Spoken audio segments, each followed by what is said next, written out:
The day the authorities took my home, a place worth $1 million, felt like my entire life was being stripped away, brick by brick. All because I refused to bend to the will of my arrogant, smooth-talking son-in-law, a Wall Street shark who'd built his fortune on lies and manipulation. The locks were changed without a shred of hesitation, and as they handed me the final insult, "Go live in a shelter, Grandpa," something inside me snapped. My fingers shook, not from fear, but from fury as I dialed 911. What happened after that would leave them pale, their arrogance crumbling like wet plaster. But let's rewind, because the story really began weeks earlier. It was July 1st. The exact date had been set like a business appointment, and Emily, my only daughter, had promised she'd be there at precisely 2 o'clock. She was punctual to the minute. I just finished my morning coffee, letting the warmth linger in my hands, when I heard the doorbell ring. My left leg, still stiff from a shrapnel injury in Vietnam, protested as I stood. Summer heat always made the old wound ache, but I forced myself toward the door.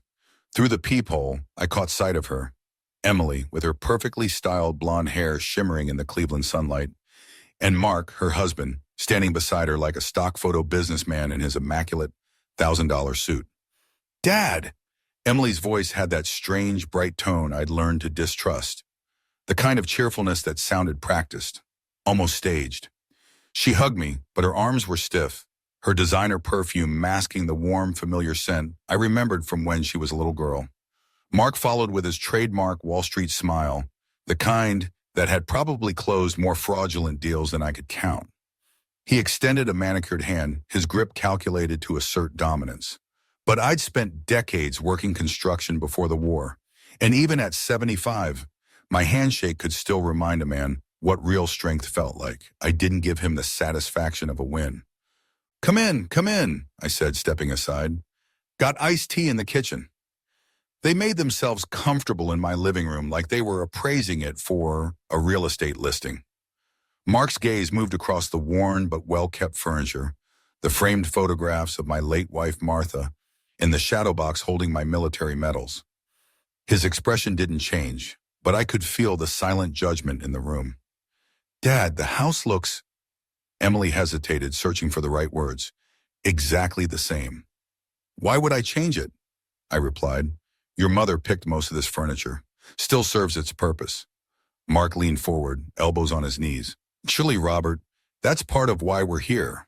His voice carried that fake warmth people use right before they try to sell you something you don't need, or take something you do. "We've been thinking about your future," he said, "about what's best for you." I set my glass of iced tea down with deliberate care. I'd heard this tone before, in union meetings, in lawyers' offices, and in the tense moments before someone tries to take advantage of you while pretending they're doing you a favor. "My future," I said evenly, locking eyes with him, "seems just fine to me." Emily's eyes flicked toward her husband for the briefest moment, a silent exchange, quick but telling, before she turned back to me. Those big, ocean blue eyes had once been her mother's trademark, filled with warmth and laughter. But now they seemed polished, rehearsed, as if she were playing a role she wasn't sure she believed in. "Dad," she began softly, "we're worried about you living here all alone." I stayed quiet, letting her speak, though my gut already told me where this was heading. "You're not getting any younger," she continued, her tone balancing between concern and a gentle scold. "In this big house, well, it's a lot for one person to manage." I gave a small shrug. "I've managed just fine." Mark's voice cut in like a sudden draft. Sharper, colder. "But for how long?" He leaned forward, his elbows planted firmly on his knees. "What happens when you can't climb those stairs anymore? What happens when you fall and no one's around to help?" The afternoon light streaming in through the tall windows seemed to grow harsher, throwing deep shadows across the living room. I studied Mark's face, watching the way his jaw tightened when he talked about my so-called limitations, like my age was some sort of burden he'd been forced to carry. "I appreciate your concern," I said slowly, my voice calm but deliberate, "but I'm not ready for a nursing home." Emily let out a brittle laugh, the sound brittle enough to crack. Who said anything about a nursing home? No, Dad. We're talking about something much better than that. That's when Mark reached into his sleek leather briefcase and pulled out a portfolio, the kind that screamed expensive attorney or high-end corporate deal. Even the way he set it on the coffee table had a certain smugness to it, like he was unveiling the solution to all my problems. We've found an excellent assisted living community, he said smoothly. It's in Florida. Beautiful weather, lots of activities, people your own age. You'd love it. And what about my house? I asked, my voice steady but with an edge I didn't bother to hide. Mark's smile widened. Well, that's where our expertise comes in. I have deep connections in real estate. Emily and I could handle the sale for you personally. Take that burden right off your shoulders. The only sound in the room was the slow, rhythmic ticking of Martha's grandfather clock in the corner. I let it fill the silence while I looked at my daughter, really looked at her, searching for even a flicker of the little girl who used to help me plant tomatoes in the backyard, who cried when she accidentally stepped on an ant because she didn't want to hurt anything. And my money? I asked quietly. Your money would be safe, Mark replied, his voice wrapped in silk, his fingers drumming lightly against the portfolio. In fact, I could invest it for you, double it within a year. I have access to opportunities most people will never even hear about. And there it was. The truth finally stepped out from behind their well-rehearsed smiles. This wasn't about my well-being or keeping me safe. It wasn't about family. It was about the house, the money, the profit. A dull ache bloomed in my chest, the same kind of deep hurt I hadn't felt since the day we buried Martha. Emily reached across and took my hand. Her touch was soft, familiar, almost enough to make me forget the words she'd just let her husband speak. I felt the smoothness of her skin, the weight of the wedding ring he'd put there, the entire life she'd built, a life so far from the values her mother and I had tried to instill. Dad, she said, her voice trembling just slightly, we just want what's best for you. We want you to be comfortable, safe. I squeezed her hand gently, my gaze never leaving hers. I need some time to think about this, I said. And I meant it, though not in the way they hoped. Mark's jaw tightened again, that little tick of his giving away the irritation beneath his polished smile. Of course, Robert. Take all the time you need, he said, his voice smooth but edged with impatience. Then he added, almost like a warning, but don't take too long. Opportunities like this don't wait forever. I didn't respond. I simply walked them to the door, watching as they stepped into their luxury SUV, the glossy paint glistening in the afternoon light. Emily gave a small wave, but her eyes didn't meet mine. When the door clicked shut, the house seemed to exhale, leaving me in a silence so deep I could hear the faint hum of the refrigerator in the kitchen. I stood for a moment in my empty living room, the shadows stretching longer across the floor, swallowing the familiar outlines of furniture Martha had chosen. The old grandfather clock ticked steadily in the corner, its chime marking each passing minute, each second, time that suddenly felt far more precious than it had when I woke that morning. That night, sleep never came. My mind kept replaying every word of their visit, every shift in Mark's tone, every flicker of unease in Emily's eyes. I thought about the word opportunity, how easily it rolled off his tongue, and how hollow it sounded when I pictured them selling my home, not just a piece of property, and turning my life into a number on a bank ledger. By morning, a steady drizzle had settled over the neighborhood, the kind of rain that seeps into your bones, the kind that carries a certain heaviness with it. My knee throbbed, my back ached, but I was already up and dressed long before the phone rang. It was 8:30. I'd been at my kitchen table for an hour, the morning paper untouched, my coffee growing cold beside it. The gray light from outside made the steam from my cup look like ghostly threads. Dad? Emily's voice came through the line, overly bright. I hope I'm not calling too early. I've been up since 5, sweetheart, I said. You know how it is. Her laugh was quick, hollow. Right, of course. She hesitated only a moment before sliding into her pitch. Listen, Mark and I were talking last night, and we really think this Florida place could be perfect for you. I did some research online, It has a pool, a library, even a workshop where you could tinker with things just like you used to. I let her words hang in the air as my gaze drifted to the window. Across the way, Mrs. Patterson, 82 years old and as stubborn as ever, was in her garden tending her roses despite the rain. Her hooded raincoat was speckled with droplets, but she moved with care and purpose, her pruning shears flashing silver as she clipped away the dead blooms. She still drove herself to the grocery store every Thursday, still lived in the same house she'd shared with her late husband. No one had tried to relocate her in the name of help. "Emily," I said finally, "can I ask you something?" "Of course, Dad." "When your mother was sick, do you remember what she told you about taking care of family?" There was a pause, a faint rustle on the line as though she were shifting in her seat.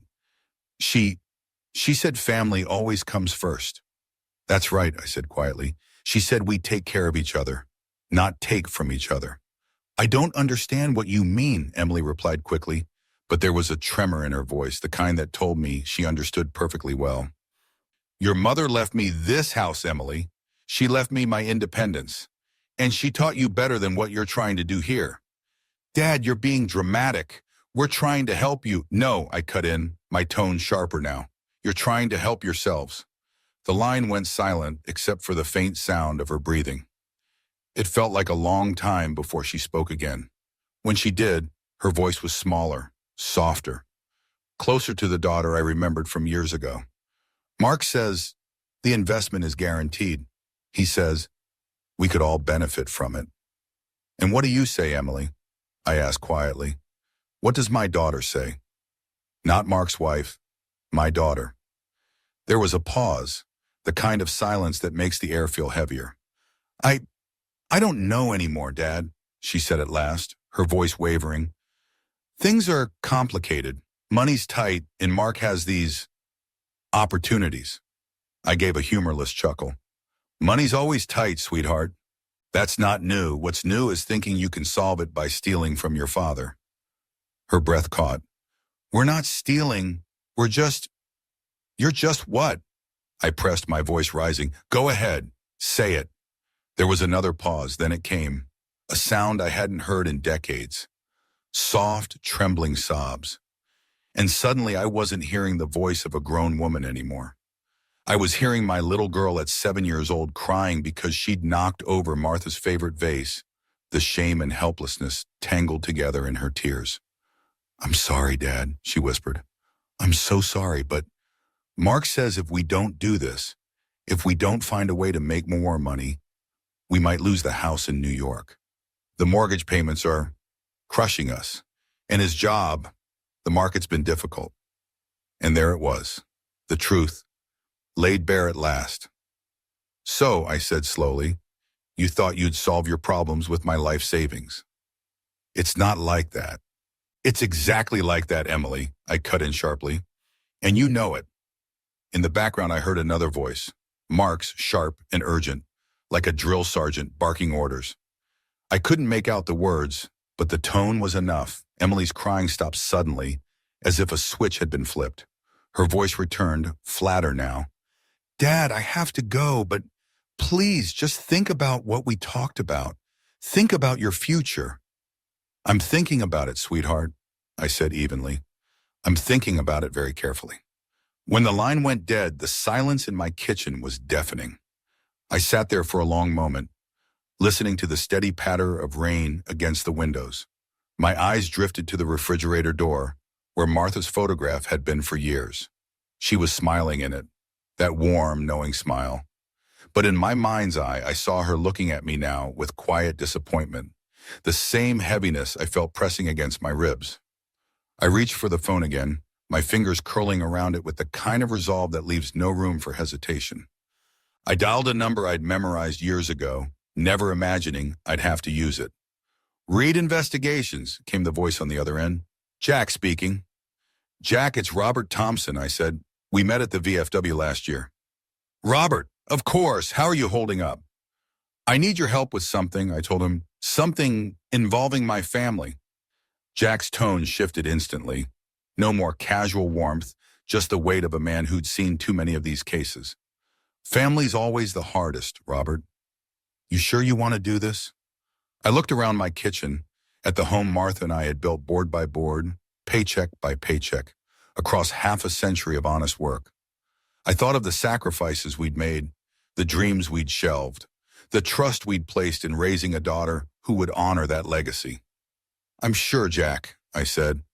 I think my daughter and her husband are planning to rob me blind, and I need to know exactly what they're up to before they do it.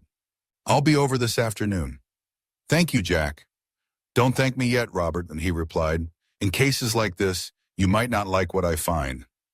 But as I hung up the phone, my hand still resting on the receiver, I realized something cold and bitter. I already knew what he would find. The real question wasn't if Emily and Mark were plotting against me. It was how far they were willing to go. It wasn't whether they were planning to take what I had. It was how far they were willing to go to make it happen.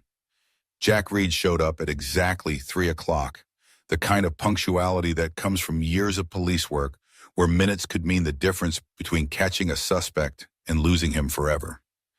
He carried a worn leather briefcase that looked like it had been through a few too many stakeouts and late-night interrogations.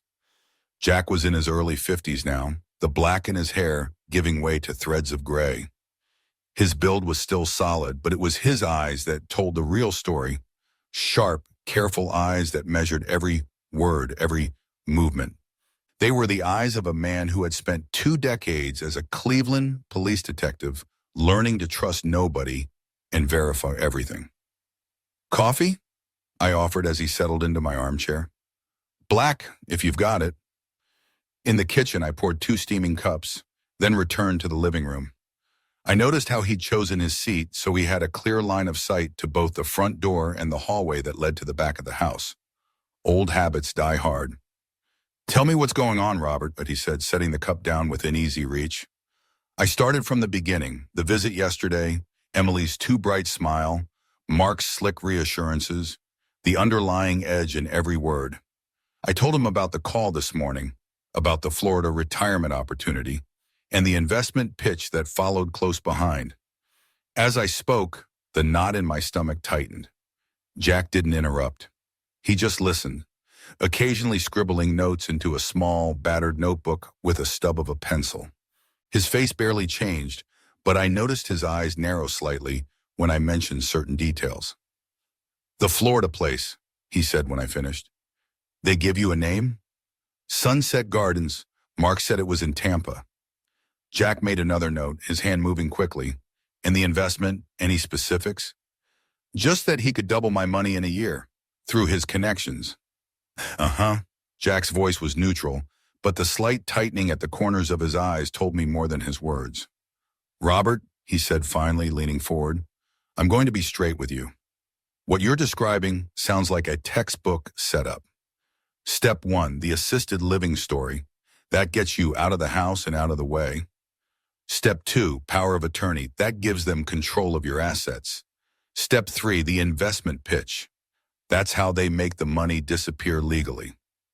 I swallowed hard. But Emily's my daughter. She might not even know she's part of a con, Jack cut in gently. Some of these guys, they're real good at convincing their wives they're legitimate businessmen. They make them believe they're in on an opportunity when really...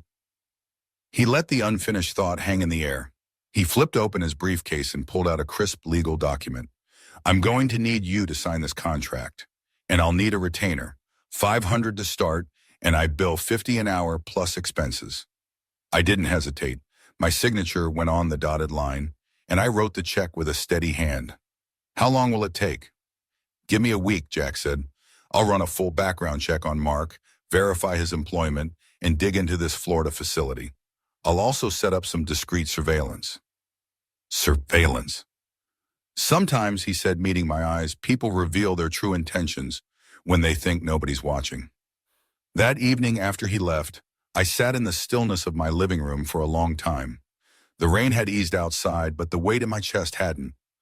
Finally, I reached for the phone, bit-bond. My hands trembled slightly as I dialed, not from age, but from the gravity of what I was about to do. Dad? Emily's voice came through, bright and expectant. I was hoping you'd call.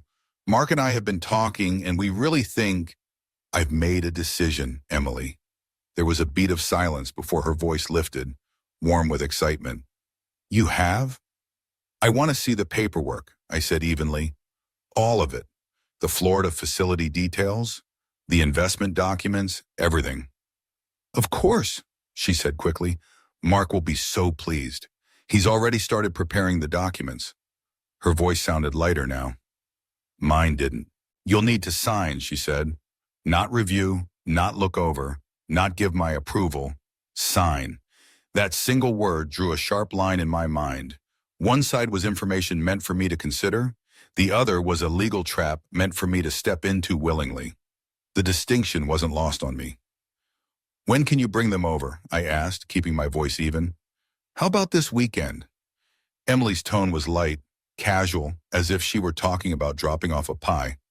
Saturday afternoon. Mark wants to go over everything carefully with you. He says it's important that you understand all the benefits. Saturday sounds fine. Oh, Dad, she gushed, relief flooding her voice. This is wonderful.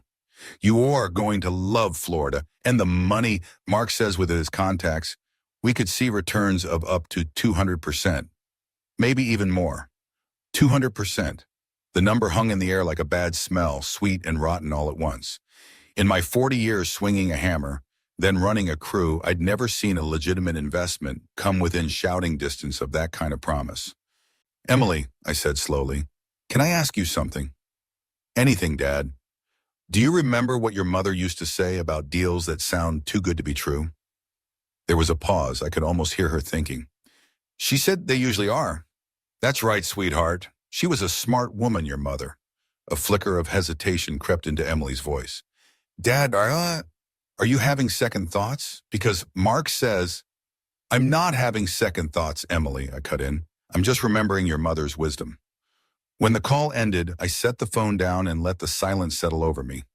I walked through my house, really seeing it for the first time in months. The hardwood floors Martha and I had sanded and stained by hand, still holding the warmth of our labor. The kitchen where she'd stood with Emily on a step stool, teaching her to roll cookie dough just right.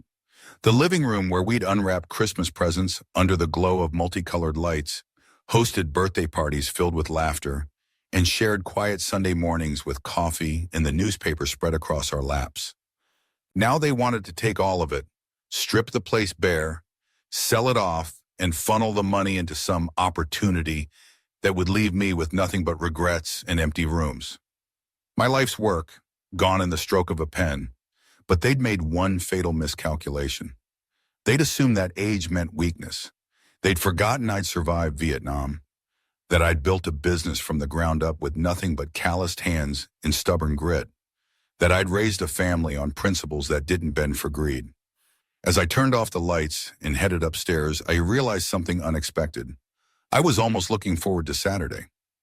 Because by then, Jack would have started digging, and I'd have a clearer picture of exactly who and what I was dealing with. The grandfather clock in the hallway chimed 11 as I reached the top of the stairs. Each strike was deep and steady, a heartbeat in the quiet, reminding me that time was precious, and that some people had already wasted far too much of mine. Thursday morning, Jack called while I was nursing my second cup of coffee, the sunrise spilling gold across my kitchen walls. Robert, he said, his voice sharper than usual, you need to sit down for this. I'm already sitting, I told him. What did you find? 3 days of hiding, he said, in Sunset Gardens, doesn't exist. The Tampa address they gave you? Jack's voice crackled through the phone. It's a vacant lot, has been for 2 years. My coffee, moments ago warm and comforting, turned bitter in my mouth. I set the mug down slowly as though it had suddenly become heavier. And Mark's investment opportunity? I asked, though a part of me already knew the answer. Classic Ponzi scheme, Jack replied grimly. I tracked down 3 other families in New York who lost everything to the exact same pitch. Same promises of impossible returns, same neatly printed documents, same smooth-talking confidence. And then, poof, they vanished. The words slammed into me like a hammer. In my mind, the pieces began clicking together one by one, too clean, too precise, like ammunition sliding into a rifle chamber, a weapon being readied. How long has this been going on? I asked, my voice low. At least 18 months, Jack said. Maybe longer. Robert, your daughter might not know the full extent of what her husbands have been doing, or, he hesitated, she might know exactly what she's doing. The silence between us stretched, heavy as lead. I took a breath and steadied myself. Either way, I have a decision to make. What's our next step? I'll be recording everything on Saturday, Jack said. I've got equipment that can pick up conversations from 3 rooms away. But Robert, you need to be careful. If they suspect, I cut him off. Let me worry about that, Jack. These two forgot who they're dealing with. Friday felt like it lasted a week. I cleaned the house twice, organized my paperwork 3 times, and still found myself pacing from room to room with too much energy and nowhere to put it. At noon, I drove to the cemetery, as I did every Friday, and stood before Martha's headstone. The roses I'd planted last spring were in full bloom now, deep crimson against the cold gray marble. I told her about Emily, about Mark, about the documents they were planning to bring me. I spoke in a low voice, as if confiding in her could steady the storm inside my chest. By Saturday morning, the air felt heavier. I watched the clock all day, the tick of each second dragging me closer to the moment I had both dreaded and anticipated. At precisely 2:00 p.m., Emily's car turned into my driveway. Mark's tall frame and confident stride were visible even through the windshield. He stepped out first, briefcase in hand, moving like a man who believed the world was his to claim. 3 houses down, Jack's surveillance van sat disguised as a cable repair truck. Through my kitchen window, I caught a glimpse of him adjusting his equipment, his face set with quiet focus. The doorbell rang. Dad? Emily's voice was overly bright, her smile just a little too wide. Are you ready to start your new life? Before I could answer, Mark swept past her, his polished shoes clicking against my hardwood floor, his briefcase held like a conqueror's banner. Robert, today's the day we make you rich. They spread their documents across my dining table with old efficiency, power of attorney forms, property transfer deeds, investment contracts boasting returns so outrageous they made lottery winnings seem modest. See here, Mark said smoothly, tapping the page with the gold pen. This gives Emily and me the authority to manage your assets while you're settling into your new home in Florida. And this, Emily added, her voice faltering for just a heartbeat, transfers the deed to the house temporarily, just until we can get the best price for it. Their eyes gleamed with expectation. They thought the trap was about to close, but they didn't realize I'd already seen the teeth of it, and I was sharpening my own. I lifted the power of attorney document from the table, my fingers steady despite the storm building in my chest. The paper was thick, expensive, the kind used to make lies look legitimate. My eyes went straight to the signature line. There it was, my name, already written in a hand that wasn't mine. The ink flowed smoothly, the loops and strokes eerily similar to my own. The forgery was exquisite, almost perfect. Almost. A small imperfection in the R of Robert told me everything I needed to know. They'd been preparing for this long before today. You've both put a lot of work into this, I said, my voice calm, almost conversational. Mark's chest swelled with pride, his gold watch catching the light as he adjusted his cuff. I have connections, Robert, people who can make things happen quickly and quietly. I gave him a slow nod. I'm sure you do. I placed the document down gently, as though it were fragile, though every fiber of my being wanted to tear it in half. Then I turned to Emily. Sweetheart, could you get me a glass of water? This is a lot to take in. She sprang to her feet, almost too quickly, as if eager to do something, anything, that might cleanse her from the growing stench of guilt. I watched her disappear into the kitchen, her footsteps quick and uneven. The moment she was out of earshot, Mark leaned forward, his elbows pressing into the polished wood of my dining table. His voice dropped to a low, conspiratorial tone, like a predator coaxing its prey closer. Between you and me, Robert, the sooner we get this done, the better. Emily's been worried sick about you living here alone. He gestured to the spread of legal documents. This benefits everyone, even you. He paused, his smile sharpening into something cold and greedy. Especially me. I'm going to make sure your money works harder than it ever has before. Emily returned, setting the glass of water in front of me. Her hands were trembling, the ripples on the surface of the glass betraying her unease. Dad, are you feeling all right? You look pale. Just thinking, I said, taking a slow sip, buying myself time. Let them think I was hesitating because of uncertainty, not because I was letting Jack's surveillance gear collect every drop of their treachery. Mark, I said, setting down the glass, walk me through exactly how this investment works. You'll need to sign, she said. Not review, not look over, not give my approval. Sign. That single word drew a sharp line in my mind. One side was information meant for me to consider. The other was a legal trap meant for me to step into willingly. The distinction wasn't lost on me. When can you bring them over? I asked, keeping my voice even. How about this weekend? Emily's tone was light, casual, as if she were talking about dropping off a pie. Saturday afternoon. Mark wants to go over everything carefully with you. He says it's important that you understand all the benefits. Saturday sounds fine. Oh, Dad, she gushed, relief flooding her voice. This is wonderful.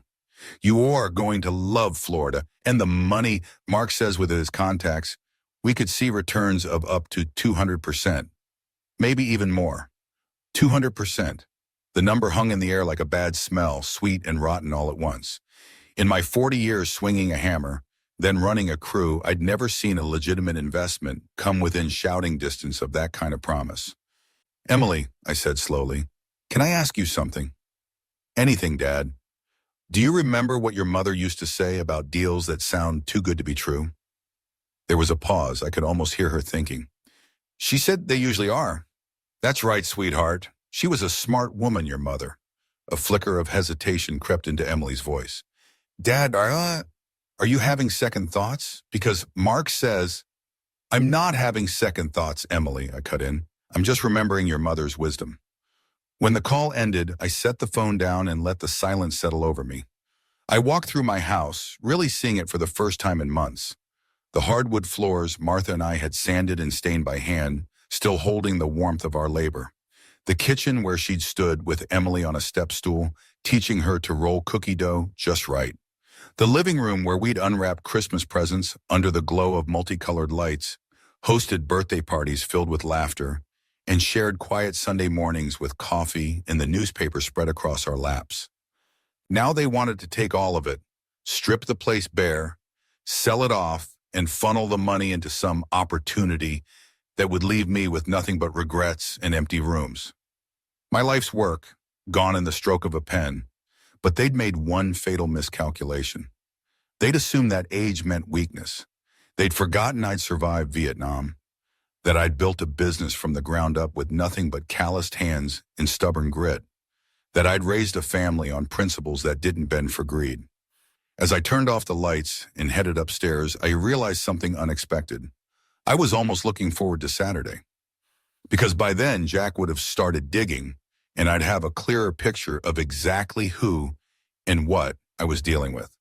The grandfather clock in the hallway chimed 11 as I reached the top of the stairs.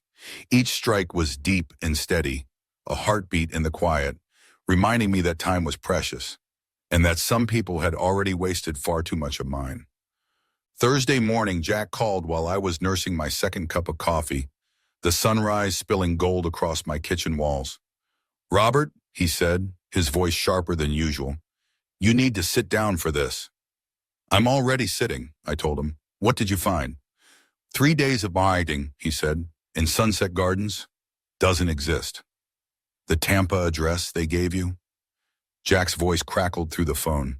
It's a vacant lot, has been for 2 years. My coffee, moments ago warm and comforting, turned bitter in my mouth. I set the mug down slowly as though it had suddenly become heavier. And Mark's investment opportunity? I asked, though a part of me already knew the answer. Classic Ponzi scheme, Jack replied grimly. I tracked down 3 other families in New York who lost everything to the exact same pitch. Same promises of impossible returns, same neatly printed documents, same smooth-talking confidence. And then, poof, they vanished. The words slammed into me like a hammer. In my mind, the pieces began clicking together one by one, Too clean, too precise, like ammunition sliding into a rifle chamber, a weapon being readied. How long has this been going on? I asked, my voice low. At least 18 months, Jack said. Maybe longer. Robert, your daughter might not know the full extent of what her husbands have been doing, or, he hesitated, she might know exactly what she's doing. The silence between us stretched, heavy as lead. I took a breath and steadied myself. Either way, I have a decision to make. What's our next step? I'll be recording everything on Saturday, Jack said. I've got equipment that can pick up conversations from 3 rooms away. But Robert, you need to be careful. If they suspect, I cut him off. Let me worry about that, Jack. These two forgot who they're dealing with. Friday felt like it lasted a week. I cleaned the house twice, organized my paperwork 3 times, and still found myself pacing from room to room with too much energy and nowhere to put it. At noon, I drove to the cemetery, as I did every Friday, and stood before Martha's headstone. The roses I'd planted last spring were in full bloom now, deep crimson against the cold gray marble. I told her about Emily, about Mark, about the documents they were planning to bring me. I spoke in a low voice, as if confiding in her could steady the storm inside my chest.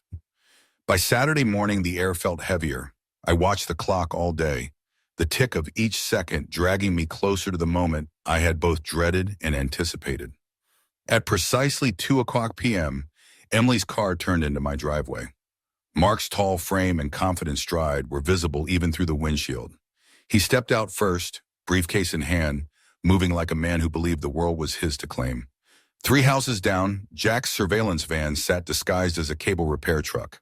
Through my kitchen window, I caught a glimpse of him adjusting his equipment, his face set with quiet focus. The doorbell rang. Dad? Emily's voice was overly bright, her smile just a little too wide. Are you ready to start your new life? Before I could answer, Mark swept past her, his polished shoes clicking against my hardwood floor, his briefcase held like a conqueror's banner. Robert, today's the day we make you rich.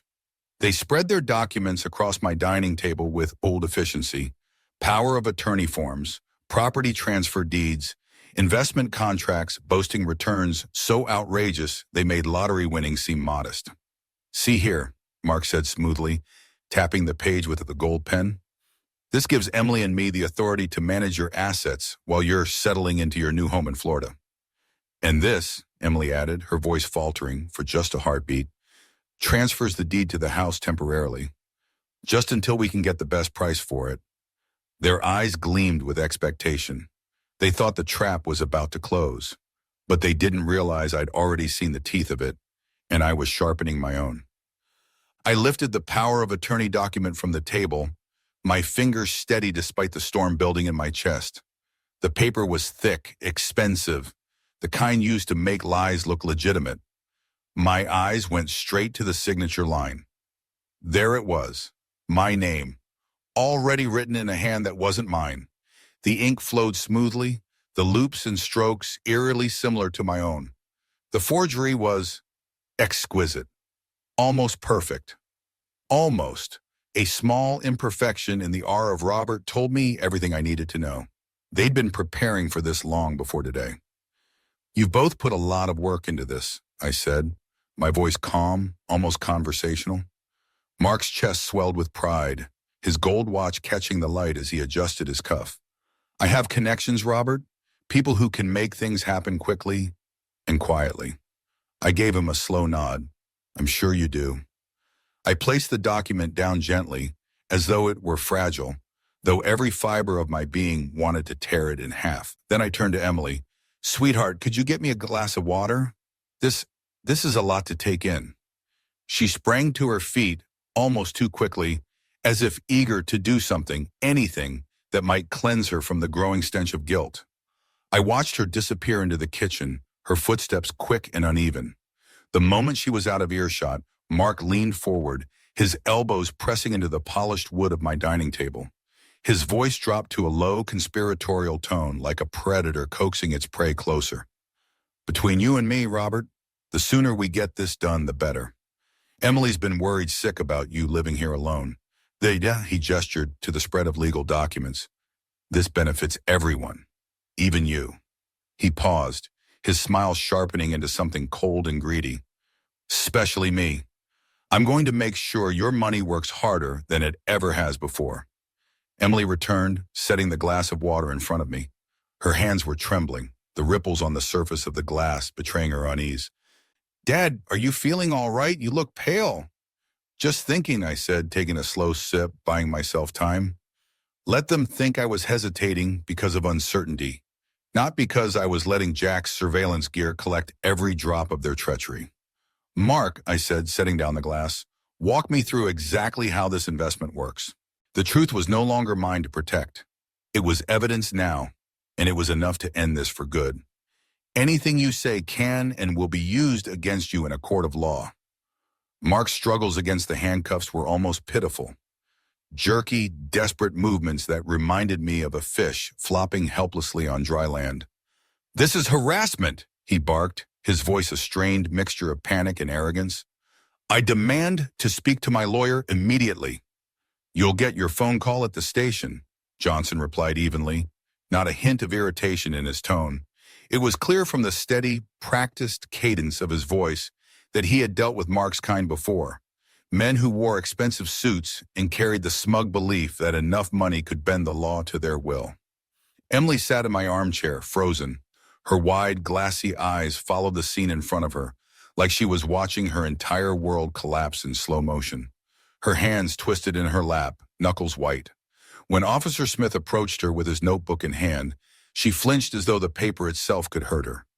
Ma'am, I need to ask you some questions about your involvement in this scheme, Smith began. I didn't know it was illegal, she stammered, glancing nervously at her husband. Mark said we were helping Dad manage his money better. The lie drifted through the room like cigarette smoke, thin, choking, impossible to ignore. Even Emily seemed to realize how hollow it sounded. Without a word, I pulled my phone from my pocket and scrolled until I found the file I was looking for. Officer, you might want to hear this recording from 3 days ago. Emily's voice filled the room, crisp and unmistakable. Dad, we just want what's best for you. We want you to be comfortable and safe. Then Mark's voice, slightly more distant, but still perfectly clear. Get him to sign everything today. Once we have power of attorney, the old man won't be able to stop us, even if he figures it out. Emily's face crumpled, her lips trembling. Dad, how could you record us? We're family. I looked her in the eye, my voice low but unyielding. Family doesn't try to steal everything I've worked 50 years to build. Johnson finished with Mark and turned his attention toward Emily. Ma'am, based on what we've heard here today, I'm placing you under arrest as well for conspiracy to commit fraud.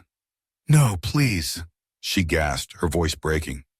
I have children to think about. This was all Mark's idea. Tell it to the judge, Smith said. His tone wasn't cruel, but there was no room for sympathy. As they led her toward the second police car that had pulled up outside, Emily turned to me one last time, her voice shaking. Dad, please don't let them take me away from my kids. You should have thought about your children before you tried to rob their grandfather. The words came out sharper than I'd intended, and the way her face broke under them didn't bring me the satisfaction I thought it might. She was still my daughter, the little girl who once spent summer afternoons in the garage, helping me build birdhouses, the child who used to fall asleep in my lap while I read her bedtime stories. Mark was shoved into the first police car, still shouting about his connections and lawyers, his voice carrying the desperate edge of a man whose carefully woven schemes had unraveled beyond repair.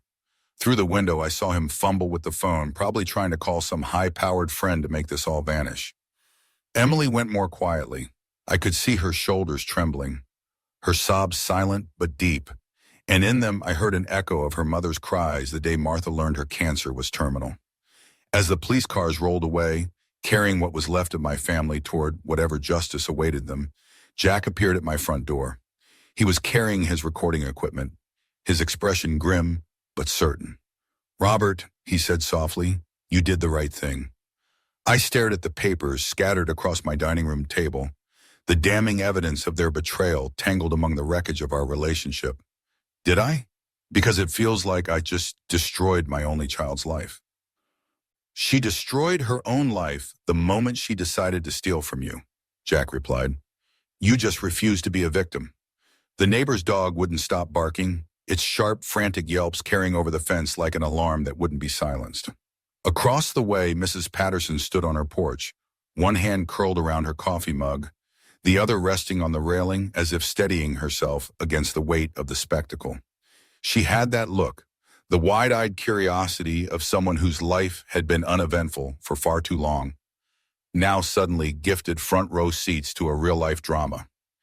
She didn't call out to me, and I didn't acknowledge her. We both knew she would have the whole story or her own version of it circulating through the neighborhood by sundown. Small towns had a way of turning truth into legend before the ink on the police report was even dry. Jack's voice broke the air between us. What happens now? Now, I said, my tone heavy. The legal system takes over. With everything we've got on them, they'll probably plead guilty just to avoid the trial. Jack leaned against the doorway, folding his arms. Mark's in deep, with his record, and if they dig up other victims, he's looking at real time.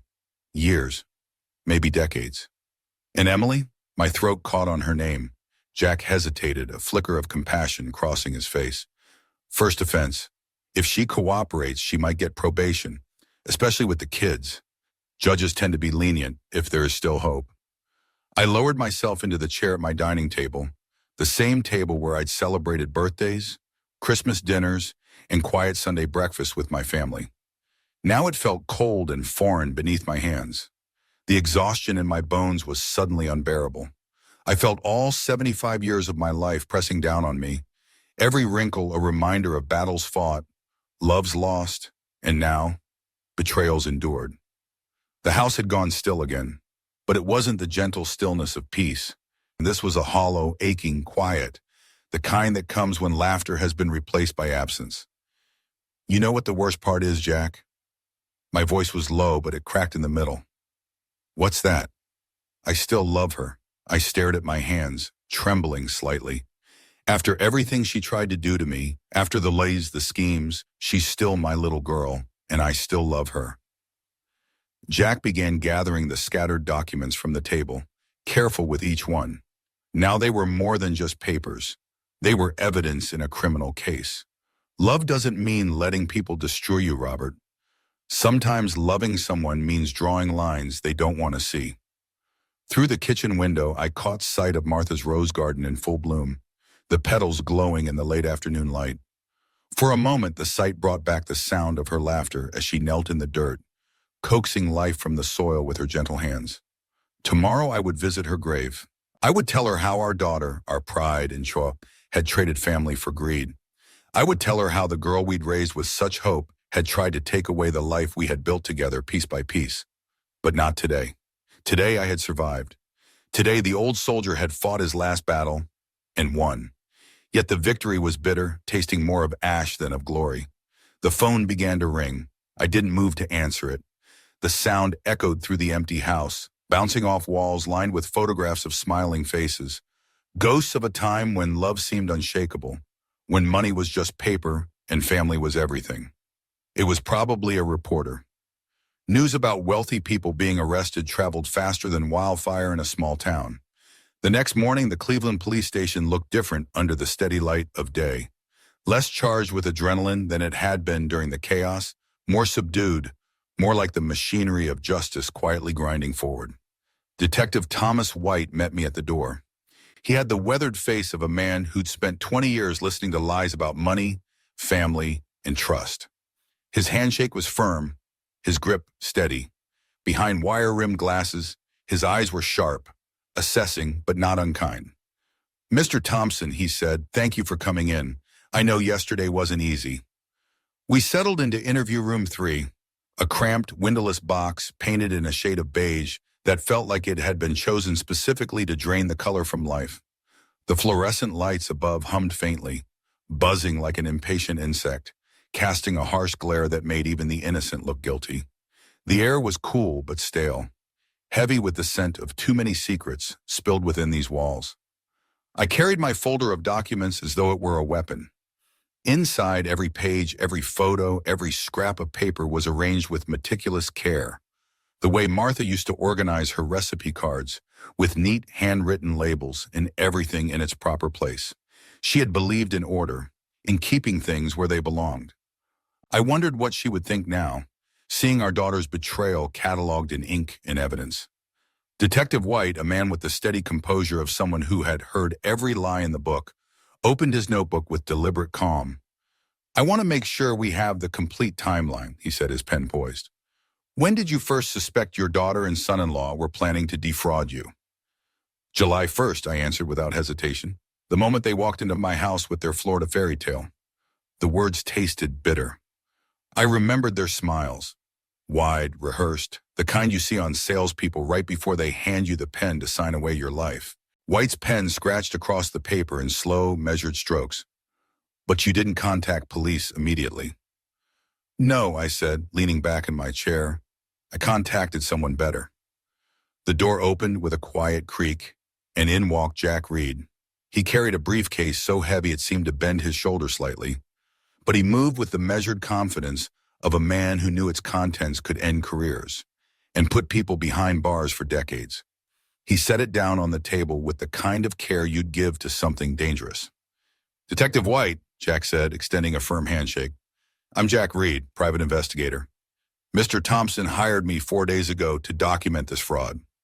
White raised an eyebrow. "4 days ago? You've been investigating since July 2nd? Jack nodded. "Started background checks immediately.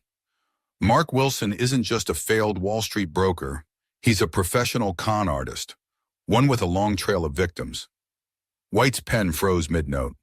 "Go on." "What happened to Mr. Thompson yesterday," Jack continued, "wasn't an isolated incident. It was the culmination of an 18-month pattern of elder financial abuse." He flipped open the briefcase like a surgeon revealing a tray of instruments. Out came bank statements, surveillance photographs, transcripts of interviews, each piece of evidence laid out in a neat, damning procession. The paper smelled faintly of printer ink, but what it represented was far more corrosive, the undeniable proof of greed and betrayal. White leaned forward, scanning the photographs. In one, Mark stood outside a Cleveland notary office, shaking hands with a thin man whose nervous eyes darted toward the camera. "Richard Stone," Jack explained, "the notary who falsified documents for a $10,000 bribe." "You have him on tape?" White asked. "Audio and video," Jack replied without missing a beat, "plus his signed confession as of this morning. He's cooperating fully to avoid federal charges." My throat tightened. "How much money are we talking about, Jack?" Jack's gaze was steady, but his voice carried the weight of a truth no one wanted to hear. Across all his victims, nearly $4 million. The figure hung in the air like smoke, possible to wave away. It wasn't just a number, it was lives hollowed out, retirement stolen, trust shattered. And it was my family's name tangled in it. My daughter's husband. My daughter's silence. "Your case," Jack said, "was supposed to be his retirement score." The words hung in the air, heavy and suffocating, like the acrid smoke curling from the ruins of a house fire.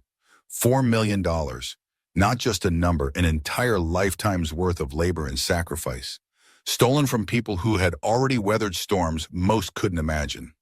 These were men and women who had survived wars, recessions, and personal heartbreaks, who had pinched pennies for decades to build modest, fragile security. People like me, people who once believed that the bonds of blood were stronger than the lure of easy money. Detective White's voice was calm but deliberate. "Mr. Thompson, I need you to walk me through yesterday's events one more time. Every detail matters for the prosecution." And so, for the next hour, I became both witness and storyteller. I told them about Mark's smug arrogance, the way his smile tightened when I asked questions he didn't want to answer. I told them about Emily, my Emily, how her eyes darted away from mine, as if the weight of her own guilt might shatter her. I described the moment my trembling hands dialed 911, my dining room table buried under their forged documents like a gambler's table covered with marked cards. Except here, the stakes had been my life, my trust, my future. Jack filled in the spaces between my words with the precision of a man assembling the final pieces of a trap. He slid photographs across the table, grainy shots of Mark shaking hands in alleyways, meeting shady figures in parking lots. Audio recordings crackled to life, filled with the casual tone of a predator who thought himself untouchable. Financial reports detailed the cold mathematics of greed, dates, transfers, offshore accounts. Each page was another nail in Mark Wilson's coffin. Detective White glanced at me, his expression unreadable. "Your daughter," he said carefully, "has been cooperating with our investigation." The words felt strange, almost foreign, as though spoken in another language. "Cooperating how?" I asked, my voice steadier than I felt. "She's provided details about Mark's other schemes, names, methods, contacts. She claims she didn't understand the full scope of his criminal activities." Through the small square window in the interview room, I could see Cleveland's skyline under a pale morning sun. This was a city where I'd built a life with Martha, where we'd raised Emily, where I'd believed, with the unshakable certainty of a father, that family was sacred. And now, here it was, this same city, bearing silent witness as my daughter betrayed her husband to claw her way toward her own freedom. "Will she testify against him?" I asked. "Most likely," White replied. "Her cooperation could significantly reduce her own sentence." Jack shut his briefcase with a clean, confident snap. "Detective, with the evidence we've compiled, Mark Wilson is looking at serious federal time, document forgery, wire fraud, elder abuse across state lines. Conservatively, we're talking 7 to 10 years minimum." Detective White stacked his notes neatly, his movements methodical. "Mr. Thompson, we'll need you ready to testify when this goes to trial. Given the strength of the case, I expect he will try to plead guilty to avoid a longer sentence." "How soon?" I asked. "Probably within the month. Federal prosecutors move quickly when a case is this solid." I rose slowly, every joint in my body echoing the years I carried. Yesterday, I'd been the victim. Today, I was the witness. Tomorrow, I would be something else entirely. A man whose family had been gutted by greed, yet whose dignity, somehow, had survived the fire. I looked at Detective White, my voice low but unwavering. "Detective, can I ask you something?" He met my gaze. "Of course." "In your experience," I asked quietly, "do families ever recover from something like this?" Detective White's eyes softened, the way a man's do when he's seen more loss than joy in his line of work. He leaned back in his chair, letting the silence stretch before speaking, as if weighing whether the truth would help or hurt. "Mr. Thompson," he said finally, his voice low, "money destroys more families than alcohol, drugs, or adultery combined. Some bridges, once burned, can't be rebuilt. Not because no one wants to, but because the ground they stood on is gone. But sometimes," he paused, "sometimes losing the bridge isn't the worst thing. It just forces you to find solid ground elsewhere." His words stayed with me, echoing long after I left the station. 2 weeks dragged by like wounded animals crawling toward shelter. Life moved, but in slow, painful increments. My home, my sanctuary, felt different now. Not quite violated, but altered in a way that left me unsettled. The air seemed heavier, shadows lingered longer. Every room whispered reminders of that Saturday's confrontation. The dining table where the forged documents had sat like poisonous fruit. The hallway where Emily's voice had cracked when I told her I knew. The living room where Mark had smirked like a man convinced he was untouchable. The phone became both lifeline and tormentor. Reporters wanted dramatic sound bites about betrayal and greed. Lawyers called to explain legal procedures in language that made my head ache. Bank officials offered apologies, so rehearsed they might as well have been read from cue cards. I learned to answer selectively. Some calls got my voice, others went straight to the machine. Let it filter the noise from the truth. On Tuesday morning, Jack Reed's voice broke through the fog. "Robert," he said, and I could hear the satisfaction beneath his calm tone. "The FBI's Financial Crimes Unit raided Mark's New York office yesterday. Full sweep. Computers, hard drives, filing cabinets, the works. It looked like a movie set, only the ending's not going to be happy for him." I took a sip of coffee, and for the first time in days, it didn't taste bitter. "What did they find?" I asked. 4 more victims, Jack said grimly. All elderly, all taken for everything they had, using variations of that same Florida retirement scam he tried on you. One couple in Buffalo lost their entire pension. $600,000. He had a whole operation running. Fake websites, glossy brochures that looked like they'd been designed by top marketing firms, even hired actors to pose as happy residents in facilities that didn't exist. The man built an empire on lies. I set my mug down slowly. The mental image formed uninvited. Mark orchestrating the entire fraud like a theater director. Every detail designed to manipulate trust. Every performance aimed at an audience too polite, too hopeful, to suspect the play was a con. Through my kitchen window, I saw Mrs. Patterson tending her garden, just as she had every morning for the past 20 years. Steady, consistent, honest. The kind of life built on the quiet dignity of work and truth. A life Mark would never understand because he'd spent his own chasing shortcuts, convinced that cleverness could replace character. By Thursday, another call came. This one from a voice I hadn't expected to hear. "Mr. Thompson, this is Assistant District Attorney Lisa Anderson. I'm the lead prosecutor on your case, and I wanted to update you on some developments." I straightened in my chair. "I'm listening," I said. Her tone was brisk, professional, but beneath it I detected the faint current of resolve, the kind of voice that belongs to someone who takes justice personally. Emily had agreed to testify against her husband. The words hit me like a strange, bittersweet blow. Relief and heartbreak tangled into one knot. According to the assistant district attorney, she'd provided them with a roadmap into Mark's criminal empire. Names of other victims, accounts of his manipulations, and records proving a web of systematic fraud stretching back at least 3 years. 3 years, and they suspected it went back further, but anything before 2022 had been methodically erased, shredded, and scrubbed clean. The work of a man who knew exactly how to bury his tracks. Now my son-in-law was staring down a stack of federal charges, hefty enough to keep him behind bars for a decade, maybe longer. That afternoon, I drove to the bank, the very place where Mark had almost stolen the bulk of my life's work. I could still remember standing in that lobby weeks earlier, my signature being questioned, my account nearly emptied under the guise of legitimacy. The bank manager, Michael Green, came out from behind his glass office with a nervous energy, his handshake damp and too quick. His voice was all contrition, the kind of tone you hear from someone who knows they're standing on the thin ice of professional survival.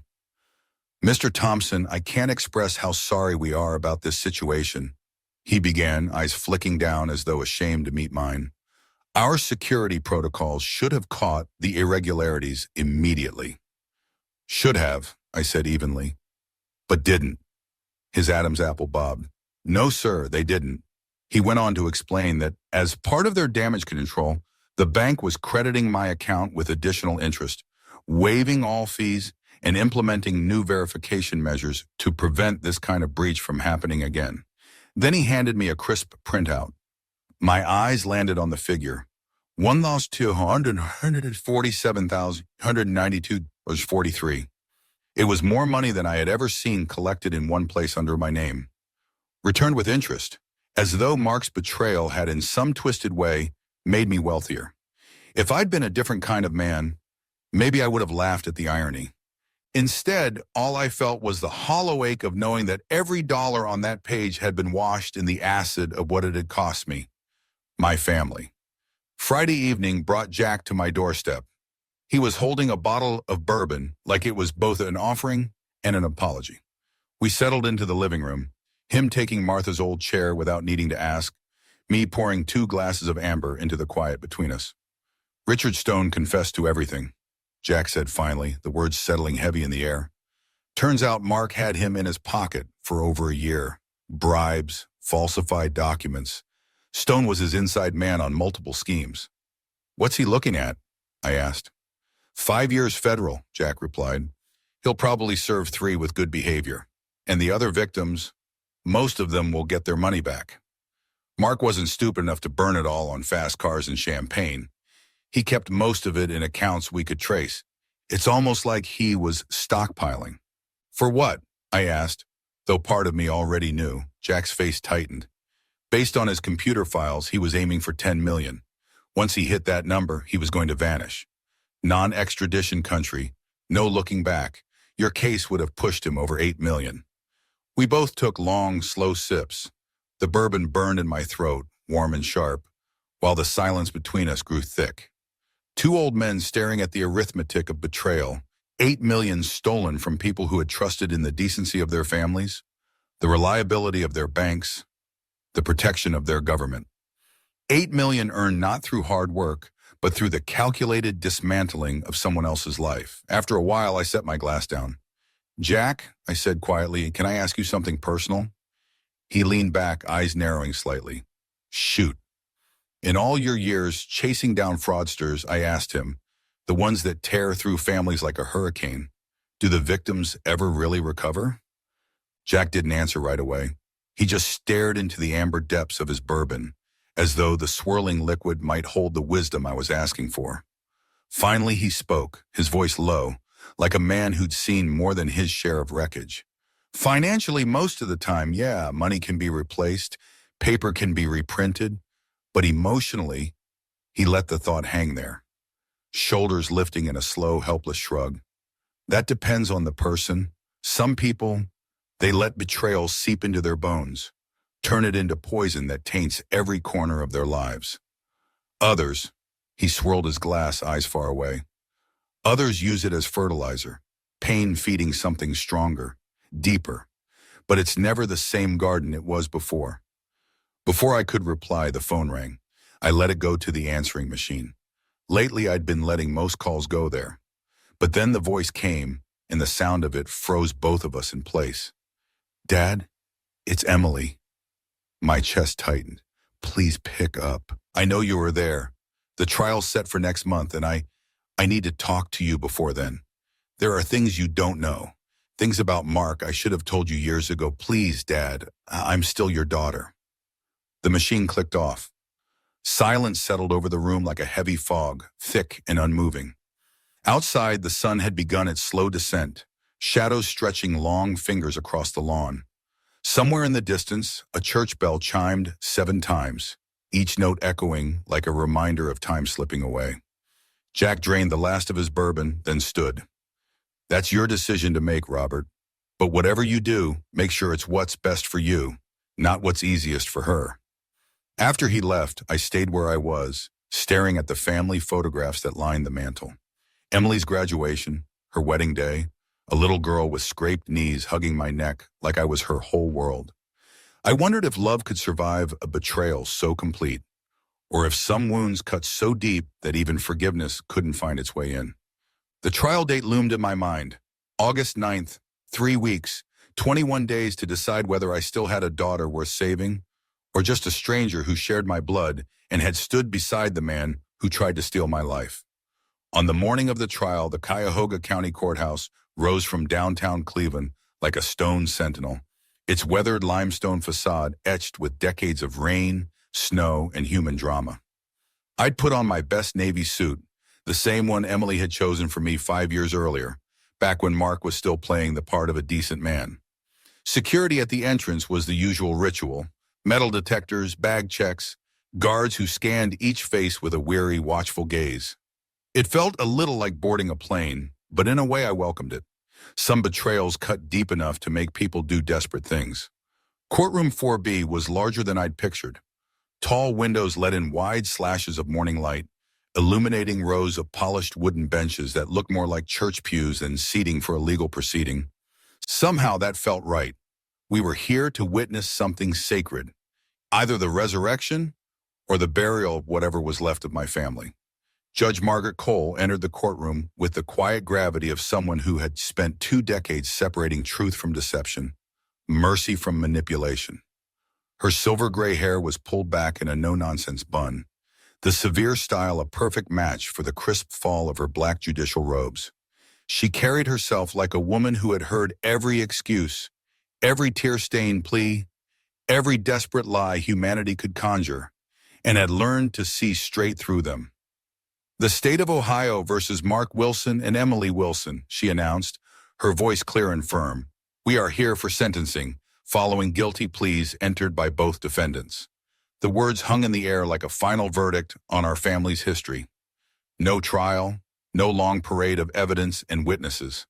They had confessed, at least enough to avoid the theater of a courtroom battle. Emily had kept her promise to cooperate, and while part of me wanted to see that as a step toward redemption, another part wondered if it was just another calculated move. Mark sat hunched at the defense table, a shadow of the man I had once, briefly, been fooled into trusting. Gone were the custom-tailored suits, the expensive watch that gleamed like he owned the world. His orange prison jumpsuit sagged on a frame that seemed to have withered since his arrest. His shoulders curved inward as though the weight of his guilt, or perhaps just the weight of losing, was pressing him down. He glanced over his shoulder once, his eyes finding mine in the gallery. The connection lasted no more than a heartbeat before he looked away, quick and guilty, like a dog caught raiding the pantry. Emily sat apart from him, at her own table. Her lawyer leaned close, murmuring final instructions. She wore a plain blue dress that could have come from a discount rack, her hair pulled back in a modest style, her face nearly bare of makeup. It was the picture of contrition. She looked small, fragile even, as if a strong wind could blow her away. But I had seen her act before. 45 years of watching my daughter play whatever role was needed to get what she wanted. Prosecutor Lisa Anderson rose to speak. She was younger than I expected, mid-30s maybe, but her voice carried the assurance of someone who had built a career dismantling men like Mark. "Your Honor," she began, "the defendants orchestrated a calculated, multi-state fraud operation targeting elderly victims. Over the course of 3 years, Mr. Mark Wilson stole more than $4 million from senior citizens who trusted him with their life savings." Her tone sharpened as she turned slightly toward Emily. "Mrs. Emily Wilson knowingly aided and abetted these crimes. She facilitated her husband's access to one of the victims, her own father, Robert Thompson, who is present in court today." Judge Cole's gaze followed the prosecutor's gesture and landed on me. Her eyes were steady, inviting but unflinching. "Mr. Thompson, would you like to make a victim impact statement?" I rose slowly, my knees reminding me of every mile, every year. The room seemed to hold its breath. This wasn't just about fraud. It was about the brutal truth that sometimes the knife in your back comes from your own blood. "Your Honor," I began, my voice steady, but carrying the kind of weight that comes only from a life lived in full measure. "I've served my country in Vietnam. I've buried my wife of 40 years. I've survived recessions, job losses, and losses that no paycheck could ever fix. But nothing prepared me for the day my own daughter tried to take everything I had spent my life building." The words echoed off the walls, clear enough that even the farthest corners on the gallery could hear. I saw reporters scribbling, cameras shifting toward me.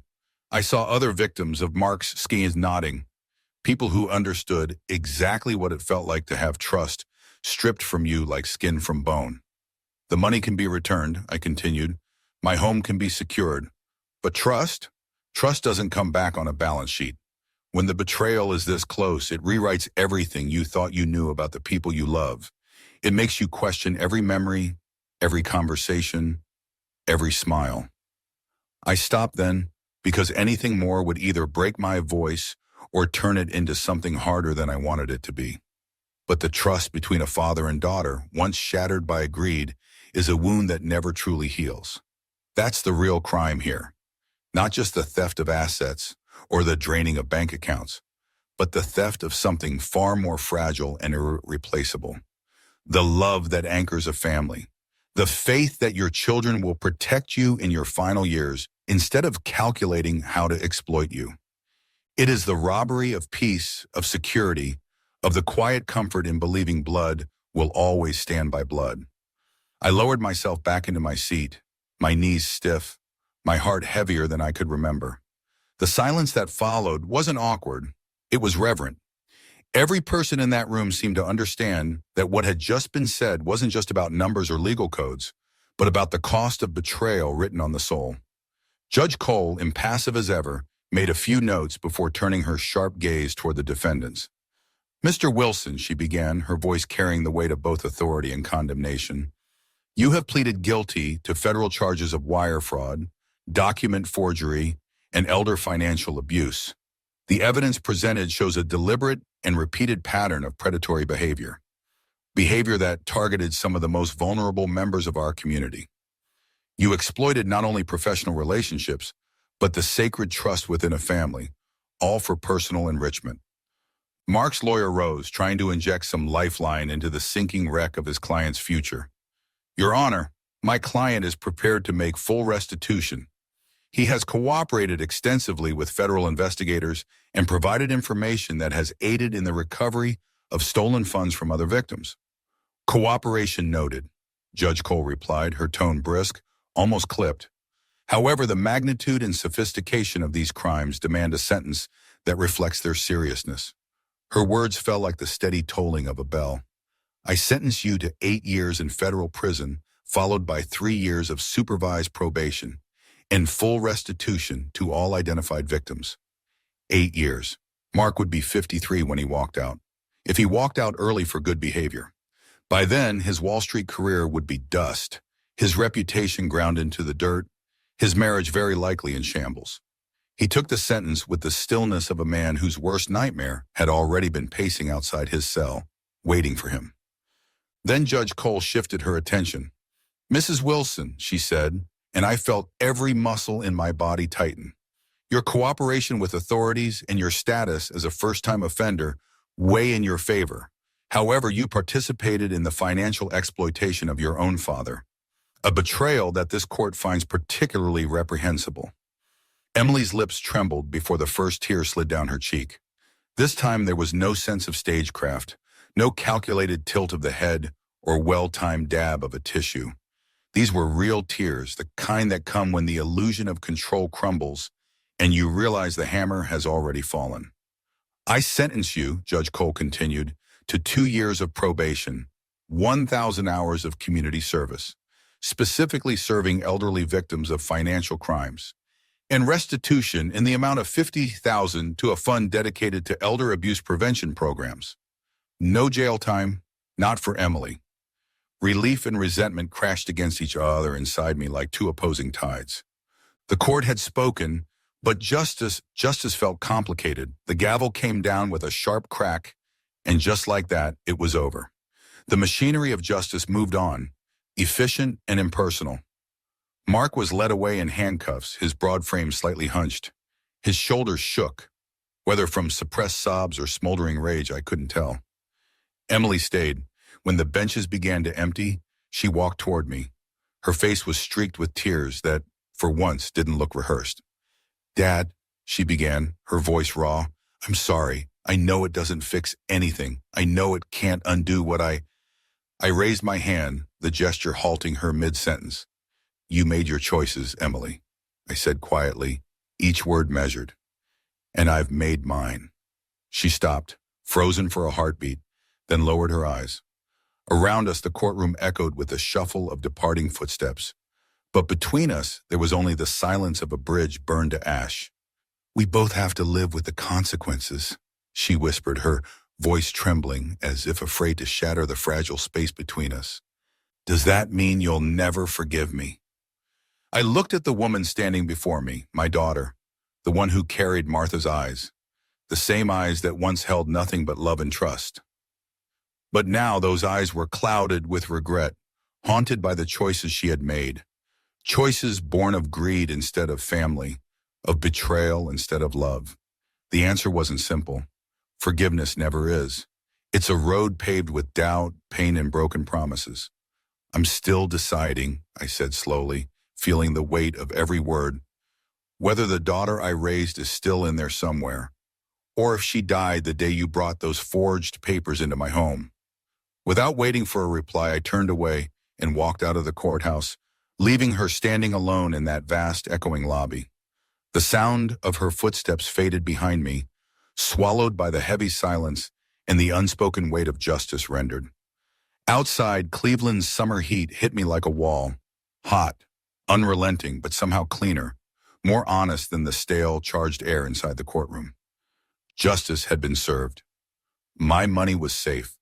Mark would spend the next 8 years learning the hard truth. That cleverness without character is a fool's gamble, one that ultimately destroys itself. But as I descended the courthouse steps, heading toward whatever came next, I carried with me a truth harsher than any sentence. Some victories demand a price far higher than defeat, and some family wounds never fully heal. They don't bleed forever. They scar. And those scars serve as painful reminders to guard your heart more carefully, to be more cautious about who you trust with the most fragile parts of yourself. The drive home wound through neighborhoods I'd known for decades. The corner bakery where Martha had lovingly chosen birthday cakes. The hardware store where I'd picked out tools to build Emily's treehouse. Everything looked the same, but I was seeing it through different eyes. The eyes of a man who had won his final battle, yet lost his family in the process. My house stood exactly where I'd left it. White siding glowing softly in the afternoon sun, Martha's rose bushes blooming defiantly despite everything that had happened behind those walls. I parked in the driveway and sat for a longish moment, keys in hand, trying to process the strange, heavy relief of coming home to a place that was mine again. Mrs. Patterson, my neighbor next door, was watering her garden when I stepped out of the car.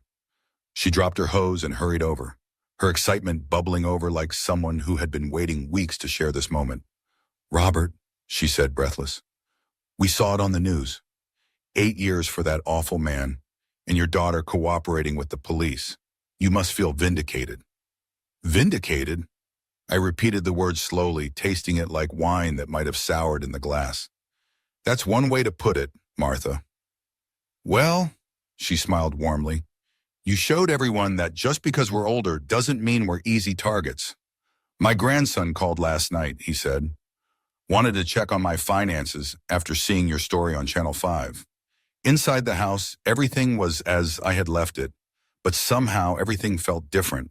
The dining room table, once the battlefield where Mark had spread his forged documents like weapons, now sat quietly, a silent witness to the war that had ended there.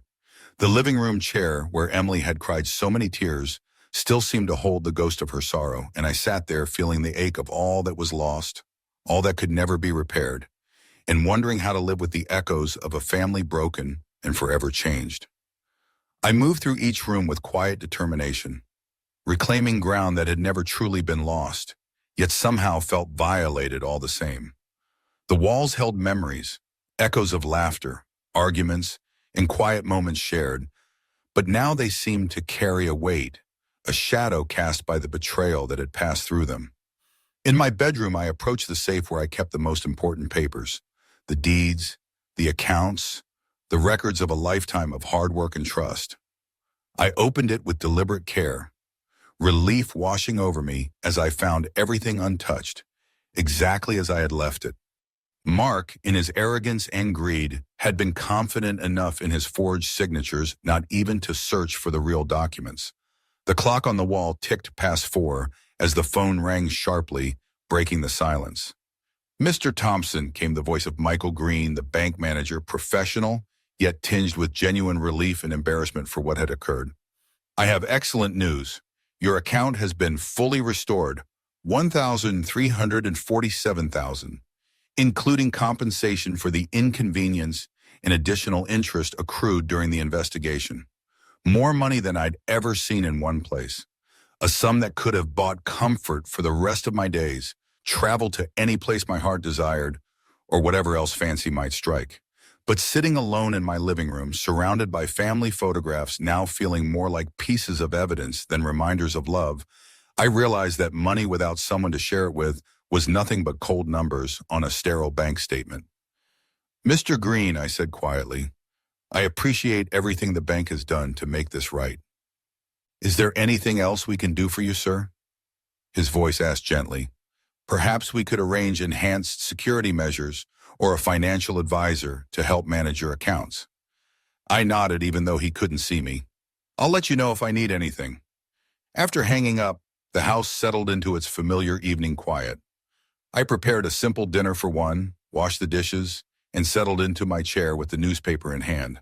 Small, ordinary acts in a home that felt anything but ordinary. At 7:30, the front doorbell rang. Through the peephole, I saw Frank Conover from the VFW Post standing there, clutching a casserole dish, his face set with the quiet resolve of a man on a mission. "Frank," I greeted him, opening the door. "What brings you by?" "I heard about the trial on the Veterans Network," he said, stepping inside. "Figured you might need some company and a decent meal." He placed the casserole on the kitchen counter with the precision of a soldier on duty. "Tuna noodle casserole," Martha's recipe, the one she'd perfected over the years. And before you say you're fine, Frank added, remember we've all been through battles where victory doesn't feel much like a celebration. We ate together at my kitchen table, two old soldiers who understood that sometimes the hardest battles are the ones fought after the shooting stops. You did right, Robert, Frank said quietly. Family or not, you can't let people steal your dignity along with your money. It doesn't make it hurt any less, I replied. No, it doesn't, he agreed, but it makes it an honorable hurt instead of a stupid one. After Frank left, I sat alone with my thoughts, carrying the weight of $1.3 million that now felt less like a blessing and more like a solemn responsibility. Outside my kitchen window, the evening shadows lengthened, and somewhere far off, a church bell tolled 9 times, each chime a reminder of time's unyielding march. I picked up the phone and dialed directory assistance. Directory assistance, the calm voice answered. What city? Cleveland. I need the number for the Veterans Crisis Support Center. Connecting you now. Veterans Support, this is Jim. How can I help you? Jim, my name is Robert Thompson. I'm a Vietnam veteran, and I want to make a donation, a substantial one, to help homeless veterans. That's wonderful, sir, Jim replied warmly. May I ask what inspired such generosity? I looked around my reclaimed house, at the photographs of a family that no longer was, and at a victory that felt more like survival than triumph. It's time, I said softly, to give back to those who still need a hand to hold. Let's just say I learned the hard way the difference between having a house and having a home. A house is just 4 walls and a roof, cold, empty, sometimes even a cage. A home is something far more fragile and precious. It's where love lives, where memories breathe, where you feel safe even when the world outside is harsh. After everything I'd been through, I realized how many veterans out there have neither. They don't have a house, and they certainly don't have a home. And I wanted to do something about that, to help those who had served our country avoid sleeping on the streets, forgotten and alone. The Veterans Support Center was housed in an old, converted warehouse on the east side of Cleveland. And so its brick facade was weathered and worn by decades of rain and sun, but it carried a quiet dignity, like a battle-scarred veteran who'd seen too much but still stood strong. Over the years, I'd driven past it dozens of times without really seeing it, not because it was hidden, but because sometimes you look without truly noticing. You ignore things until they become personal, until they matter. Jim McAllister met me at the front door, a man in his 50s with the bearing of someone who had served overseas, and the compassion of a man who understood that battles don't always end when you come home. His eyes held stories of pain and resilience, the kind only shared in silence. Mr. Thompson, he said warmly, thank you for coming. When you mentioned a substantial donation last night, I have to admit I was curious about the amount. I told him, $300,000. He stopped walking and stared at me like I just told him I was donating a spaceship. 300, sir. His voice was thick with disbelief and gratitude. That's enough to house and feed veterans for an entire year. That's enough to change lives. That's the idea, I said quietly. He led me through the center, past dormitory-style rooms where men and women who had served their country now struggled to find the most basic shelter. In the common room, a Vietnam veteran about my age was patiently teaching a younger man how to fill out job applications, passing on the tools to rebuild a life one step at a time. I thought about Mark, my former son-in-law, who had threatened to put me in a place like this if I didn't cooperate with his schemes. Somehow it felt fitting, no, necessary, to turn his threat into something positive, to transform that darkness into hope for others. We completed the paperwork in Jim's modest office, surrounded by thank you letters from veterans who had gotten back on their feet with the center's help. As I signed the donation check, I felt a satisfaction I hadn't experienced since Martha's death, the quiet, deep fulfillment of making someone else's life better. Mr. Thompson, Jim said with a hopeful smile, this donation will help us expand into transitional housing. Veterans won't just have emergency shelter anymore. They'll have the time and support they need to rebuild their lives. Driving home that evening, I realized that the house wasn't quite as empty as it had felt yesterday. There was still too much silence, too many echoes from conversations that would never happen again. But somewhere there was also a faint light of hope flickering in the distance. Later, as the sun began to set, I drove past the Cuyahoga County Animal Shelter on the outskirts of town. The low building was surrounded by chain-link fencing, and the distant sounds of us longing for second chances drifted through the evening air. Reminders that sometimes even those we think are forgotten can find a way back. I hadn't planned to stop at the animal shelter that day, but as I passed, a faded sign advertising senior dog adoptions caught my eye. There was something about the idea, older dogs needing a home, just like me, that tugged at a part of me I hadn't realized was still tender. On a whim, I stepped inside. "Looking for anything specific?" a volunteer asked warmly as I approached the front desk, her eyes kind but curious. "Something that needs a home as much as I need company," I replied quietly. She smiled and led me through the shelter, down a narrow corridor where the older dogs waited patiently. These were animals past their prime, their muzzles graying, their movements slower, but their dignity intact. They'd been through life's hardships and still held on to hope. Hope for a family who would see past the wrinkles and tired eyes to offer love and kindness. "This is Buddy," she said, stopping in front of a kennel. Inside sat a golden retriever mix with cloudy eyes and a gentle expression that seemed to hold the wisdom of many years. "He's 8 years old, house-trained, and great with people. His previous owner passed away, and the family couldn't keep him." Buddy looked up at me then, his gaze steady and calm, as if he understood that sometimes life changes without warning, but that didn't mean you stop believing in kindness. "Can I take him for a walk?" I asked. 15 minutes later, Buddy and I sat quietly in my car, both of us trying to make sense of this sudden, unexpected partnership. He settled into the passenger seat with the kind of contentment that comes from finally finding what you have been searching for, even if you don't fully understand it yet. At home, Buddy explored the house with polite curiosity, sniffing corners and tilting his head at the familiar and unfamiliar smells. I set up food and water bowls in the kitchen, feeling the house shift around us. Having another living being there changed everything. The acoustics softened, filled with footsteps, quiet breathing, and the occasional jingle of dog tags. Suddenly, the silence was replaced with a soundtrack of companionship. Later that evening, a mailman delivered a thick envelope addressed in handwriting I'd recognize anywhere. Emily's. I hesitated before opening it, but curiosity and something deeper, hope maybe, pushed me forward. Inside were 3 pages of neat, careful script, clearly written and rewritten many times. "Dad," the letter began, "I know you probably don't want to hear from me, but I need you to know how sorry I am. Not just sorry that we got caught, but sorry that I ever thought money was more important than your trust." She went on, confessing how Mark had convinced her they were helping me, that I'd thank them later when the investments grew rich. "I see now how stupid that sounds," she wrote, "how obviously wrong it was." I read her words twice, sitting in my chair with Buddy dozing peacefully at my feet.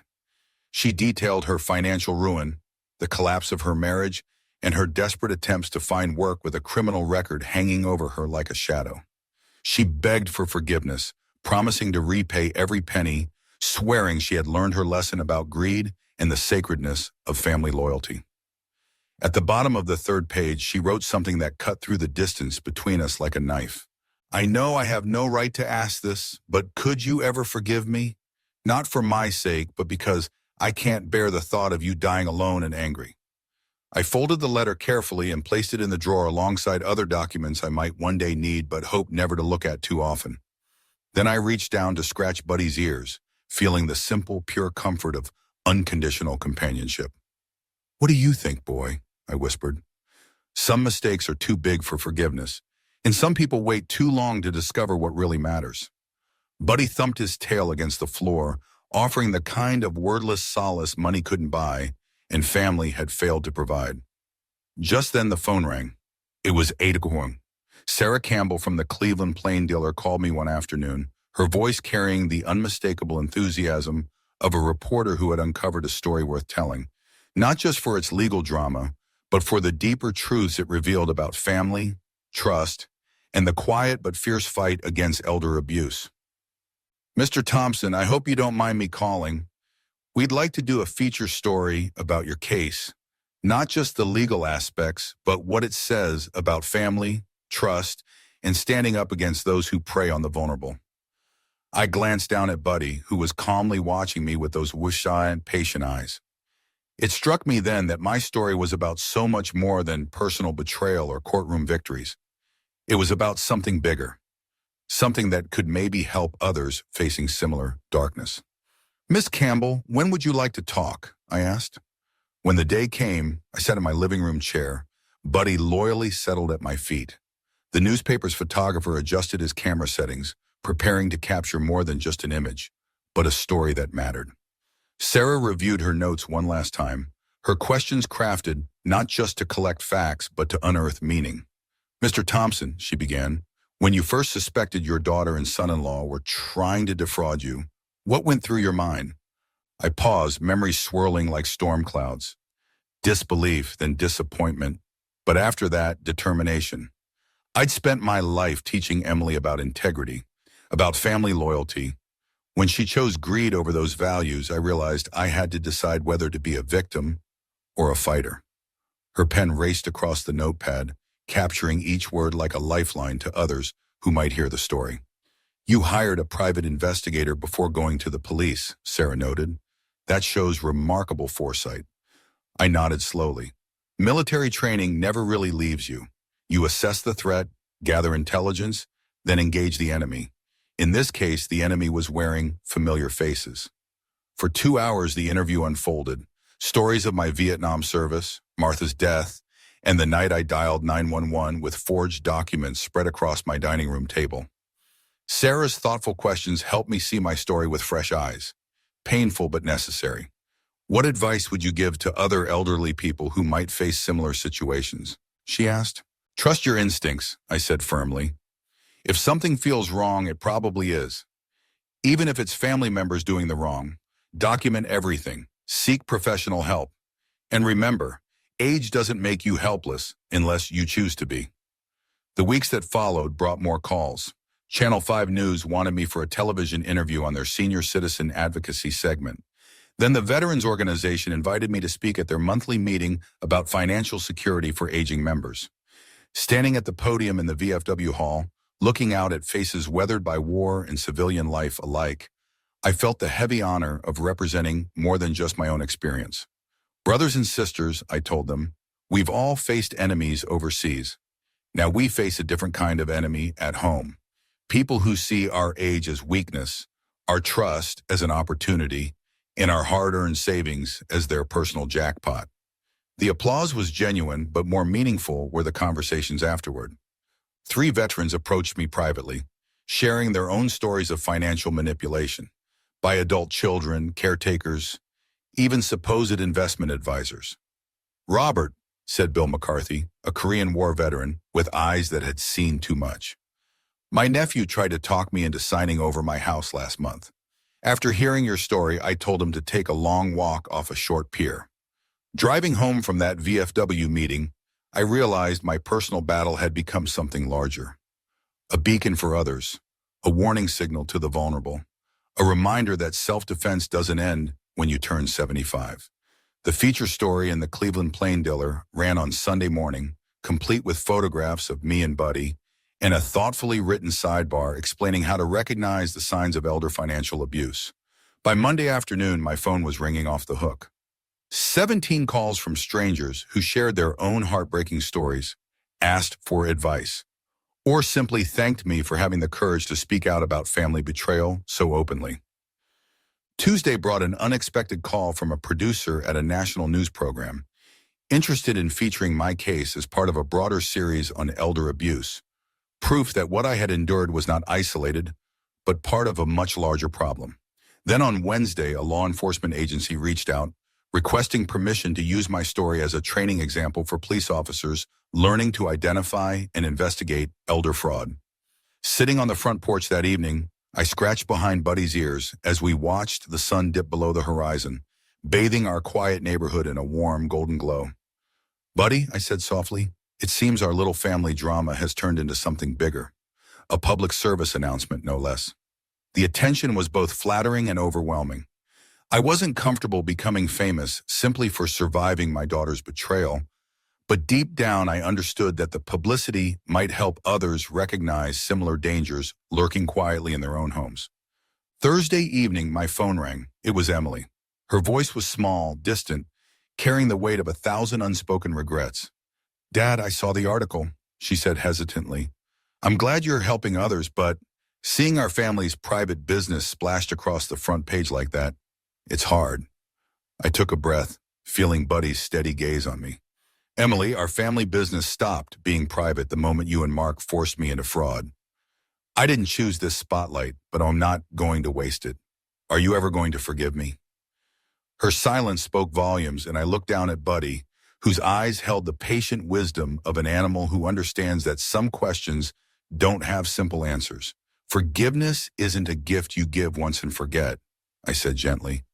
"It's something you work toward, day by day, if both people are willing to put in the effort. Right now, I'm focused on healing from what you did to me, not on making you feel better about it." There was a long pause. Finally, she whispered, "I understand. I hope someday." "Someday is a long way off, Emily," I replied. "Maybe start with today. Make better choices going out forward." When she hung up, I stayed on the porch with Buddy, watching as the stars slowly emerged, one by one, over the Cleveland skyline. Somewhere across town, my daughter was living with the consequences of choosing money over family. Somewhere in a federal prison, Mark was learning the hard truth. Cleverness without character only leads to destruction. And here, in the quiet house that finally felt truly mine again, an old soldier was coming to understand that sometimes the best victory isn't the one that gives you everything you ever wanted, but the one that teaches you what really matters. The phone stopped ringing quite so often. Interview requests grew less frequent, but the impact of my story continued, quietly, invisibly, in ways I couldn't always see. Other elderly people started recognizing the warning signs of con artists. Other families began having the difficult, honest conversations about money and trust. Other victims found the courage to fight back instead of surrendering. Maybe that's what justice really looks like. Not just punishment for the guilty, but protection for the innocent who come after. If you like this story, please like this video, subscribe to the channel, and share your thoughts in the comments. To hear the next story, just click the box on the left.